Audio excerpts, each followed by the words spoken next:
In this video, I just want to kind of talk through the syllabus. So, if we were having a in-person class, typically on the first day, we'd hand out the syllabus, talk about it, take roll call, and be done. That's what I'm trying to kind of emulate here. Is let's just, I'm assuming you can read, and you should read the syllabus. My general, every professor is different. Some professors, actually, I've found more than I thought, um, do like syllabus quizzes and things like that. That's a little that's a bit micromanaging the course. I prefer that you just know that a syllabus exists, hope that you read it, and at a minimum that you would watch this video and know at least that a syllabus does exist that has certain policies and you know, obviously you have to adhere to them. Okay, so let's talk about the course. Um, so two ways to contact me. First would be my email address. Second would be my phone. Um, by far, the easiest way to contact me is by email. Um, it gets sent to my phone. I have my phone with me. It really is not impossible to contact me. I've never had anyone really complain about an inability to contact me. Um, we all have lots of different things going on, but quite frankly, my philosophy about this is, um, you know, yes, I'm an economist, and that is really my identity. But dude, I got to pay the bills, and the way that I pay the bills is by, teaching. And it's hard to be engaged in teaching a course if I don't respond to emails. So I'll generally reply to anything that is sent to me. And again, that's by far the easiest way to contact me. Phone is more of a, hey, Shiting, you didn't reply to my email, or hey, Shiting, this is an opening and I'm really, really worried about this and, you calm me down. Or phone would be, you just don't like using email and you want to chat me up. um, okay. This course is a 5 credit course, and we obviously have this course as an online course, and it is asynchronous, meaning that there are no required lecture times. I've listed my office hours here. This would be Eastern Oregon time, Eastern, well, I guess, what is it, Pacific time, Pacific time zone time. Um, it I'm okay. I'm not great at logging into Zoom at that exact time frame. I forget. I've got kids, and I just, you know, I'll be asked to. My wife will ask me to do something, and I'll totally forget to log in. That's why I kind of make the line here that if you email me beforehand, I'll like write myself a big post-it note, put it on my computer, remind myself to log in. Part of this is there's a university requirement, well, requirement probably, or strong encouragement that we have required office hours. But I kind of think that that's more for the person, the faculty member who like doesn't reply to emails or you can't really contact them ever. I'm not that kind of person. If you email me and say, "Hey, can we do a Zoom chat on Wednesday at 4?" If I'm available, I'll totally do it. Like, I don't need to be restricted to these hours, and you shouldn't feel the need to be restricted to them either. If you want to make use of those hours, though, um, it may be, I really hate to say this, it's just that everyone's got their strengths and weaknesses. My weakness is that I will not always remember to log into Zoom at these times. And I don't want to be a waster of your time. So just send me a quick email and tell me, hey, I'm going to be there. And then I'll make sure. Here's the description of the course. Um, that's not very well written. I didn't write it. Um,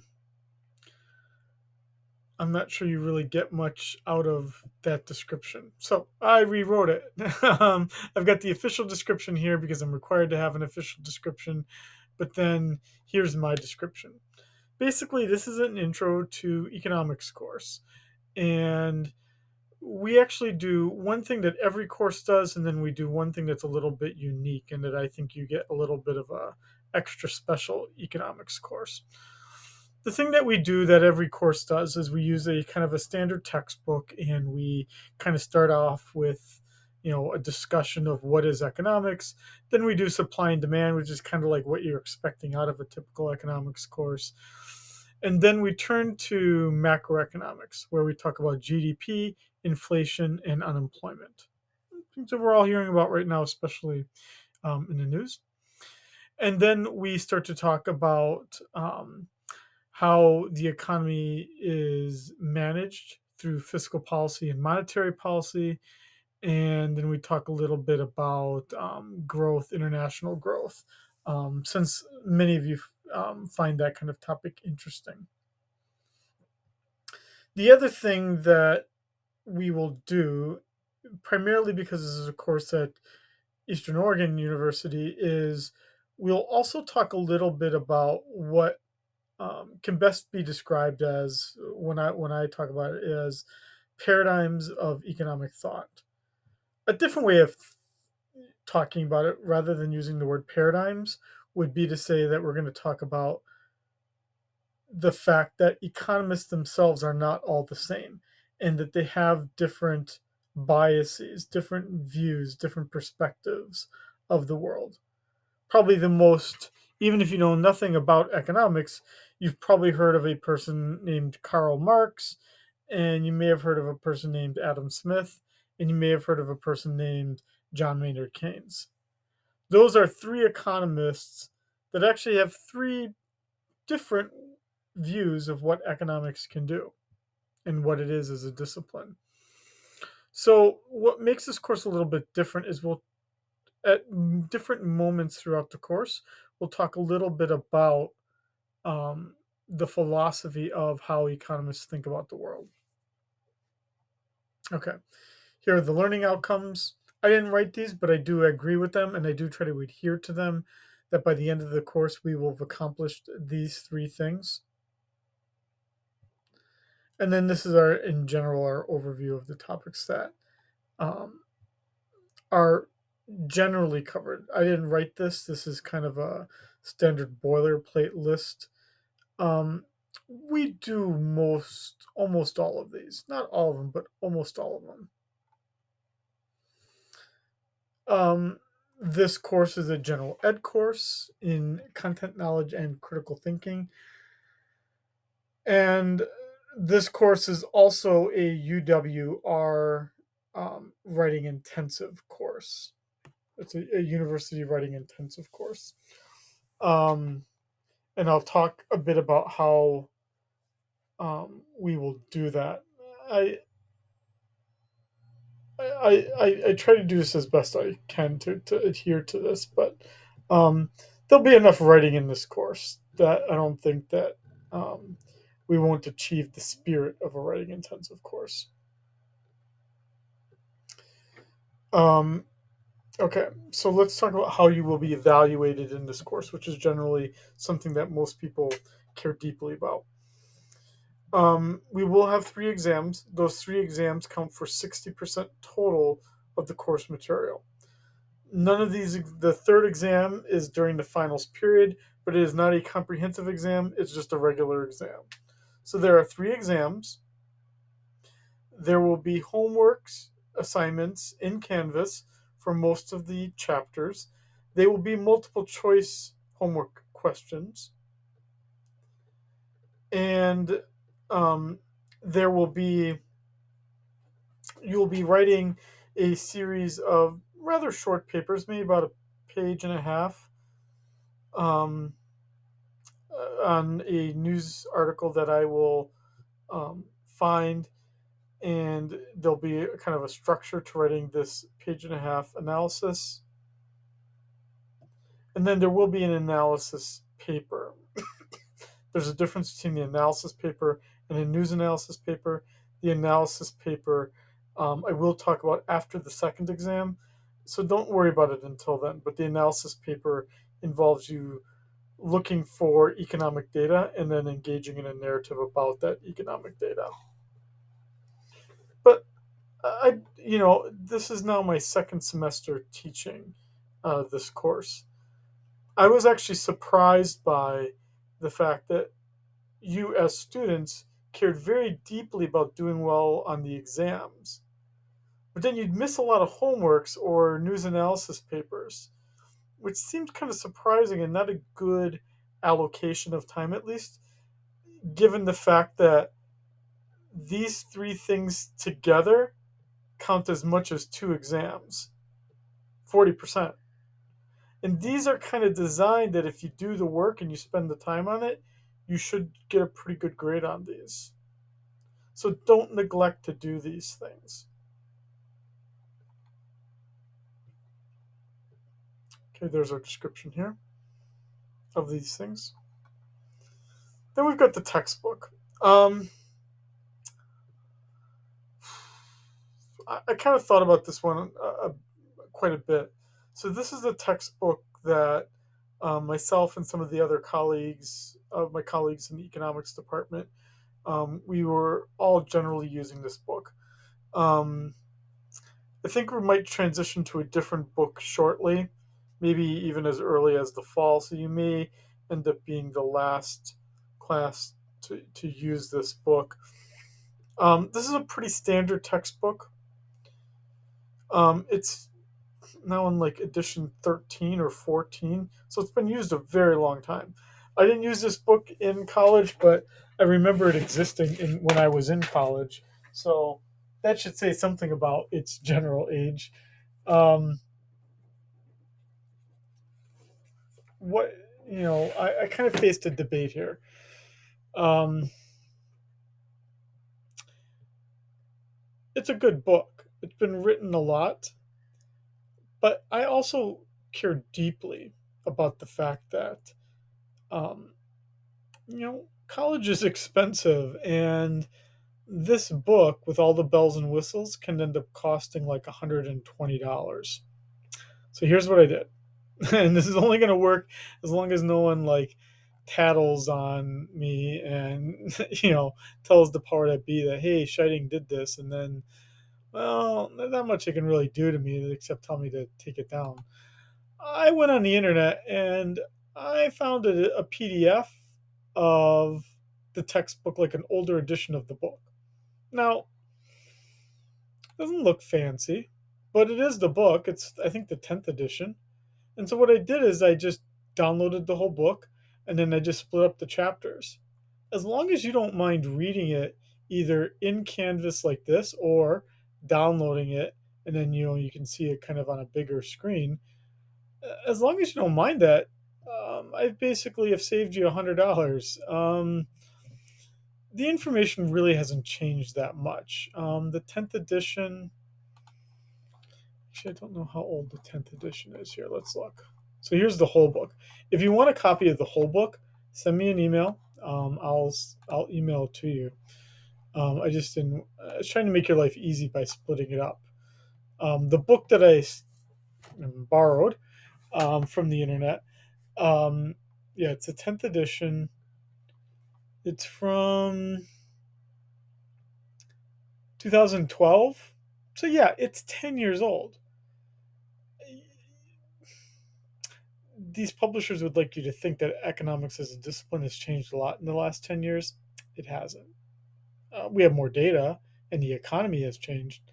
But the theory that you are reading isn't that different over the past 10 years. Um, so the only thing that becomes a problem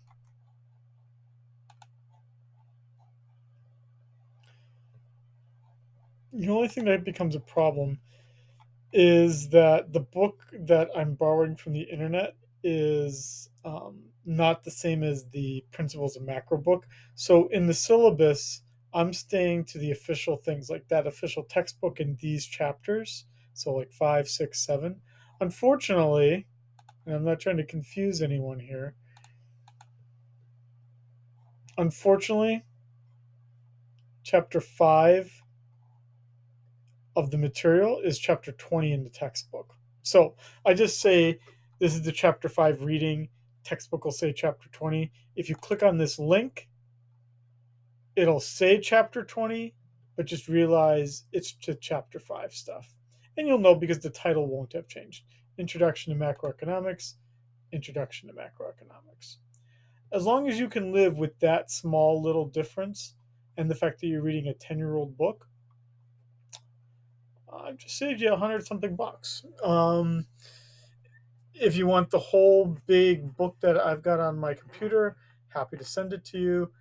If you want to get the official legit Principles of Macroeconomics book, uh, email me. I'll give you the ISBN and show you how to order it.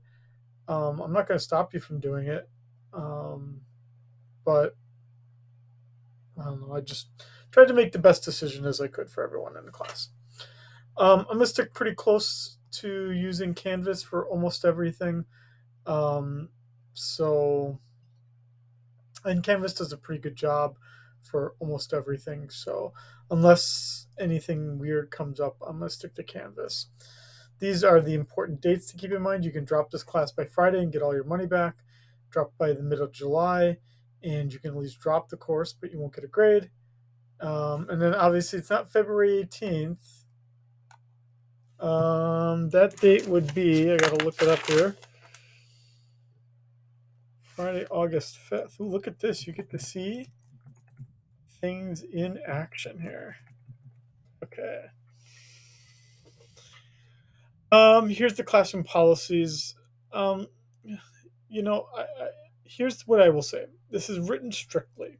It's written strictly because at the end of the day, I try to be fair to everyone. And if someone didn't do anything until like the last week of class and then all of a sudden emailed me and said, "Hey, I want to do all the work. I haven't done any of the work for the past 9 weeks. Now I want to do all the work." And you didn't have a classroom policy saying I couldn't, well, then I have to let them do it. But it would seem to me that that's not fair to everyone else who did their stuff on time. So, classroom policy is that there's deadlines. Don't miss those deadlines.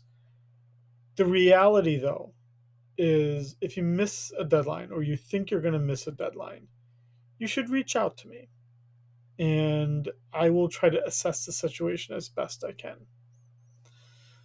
By that, I mean, I'm always thinking the most about the idea that people do meet the deadlines and I need to be fair to them first and foremost. But if you miss the deadline by a day because let's say you were taking a flight and the flight got delayed and you'd been planning to do it the evening when you got home off the airplane, but the flight got delayed and you didn't have good Wi-Fi access, so you couldn't complete it. I would tend to think that if I were to take a poll of everyone in the class who did adhere to the deadline, that we would let that person have a, let's say, a 1 or 2 day extension to get it done. I don't, I'd like to believe in the humanity of people that we would be kind for that kind of one-time exception.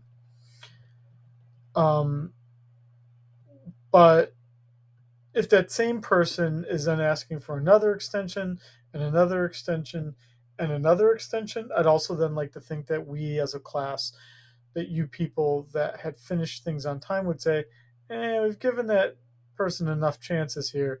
Something seems to be off. That's what, in some sense, unofficially the classroom policy is. If you're going to miss a deadline, the default is a 0. But if you talk to me about it, email me about it, and the best thing I can say here for classroom policies, absolutely best thing you want to do is be honest. It's a good general philosophy in life, but keep in mind this. I've been teaching for 17 years now, so I've heard almost every excuse. And, I you just I really and I say this truly from the heart, not only about this situation, but just about your life in general. You should just try to tell the truth and then let the chips fall where they may. And that's what I would encourage you to do if you're emailing me about why you missed a deadline.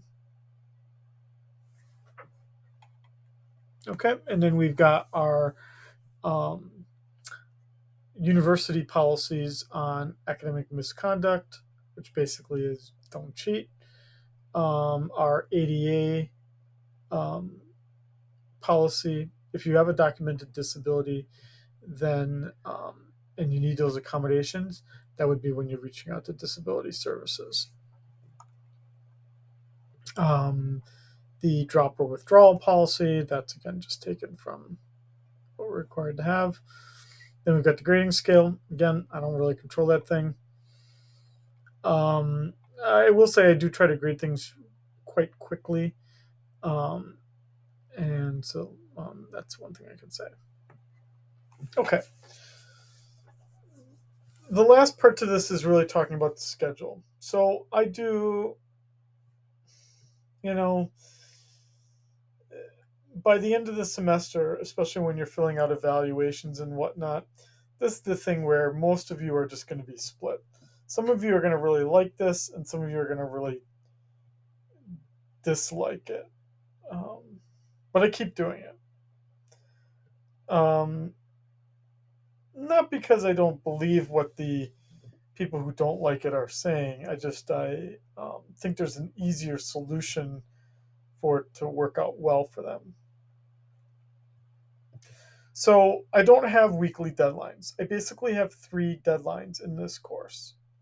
In this case, it's going to be July 9th, July 30th, and August 29th. 3 deadlines. Only 3 deadlines. I basically split the course up into 3 parts. And I let you decide how to get things done so that you meet those deadlines for each of those 3 parts. Part 1 materials done by July 9th, Part 2 by July 30th, Part 3 by August 29th. Most people, I don't know if it's half, but half or a little bit more, uh, like it, if only because, right, you've got other things going on and it allows you to kind of you could have an incredibly busy week in one course or at work or with family, and then you could just do extra work some other week. Um, you can do that under this system. The only reason why some people don't like it is because um, with not stellar time management skills, some people would wait until July 8th to start to do all of the stuff. And then, yeah, it's going to be a pretty shitty experience. I don't disagree with that. Um, I just in general have found that in my own professional life, I don't like weekly deadlines because every week of mine is different because I'm doing so many different things. Um, and so I try to structure the course not only to meet my kind of workflow. So obviously, if it's chunked like this, I can devote more time, more of my attention to things around these 3 deadlines. But also, too, it it gives you the freedom to juggle multiple credits from multiple different classes um, in a way that I don't think you can do if everything is on a strict weekly deadline. So, part 1. We're going to start by reading again some of the things about paradigms, basically. Um, that would be the introduction and the wonderful world of Adam Smith from a book that I've posted on Canvas. Then in week 2, we'll do chapters 1 and 2. And then in week 3, we'll do chapter 3.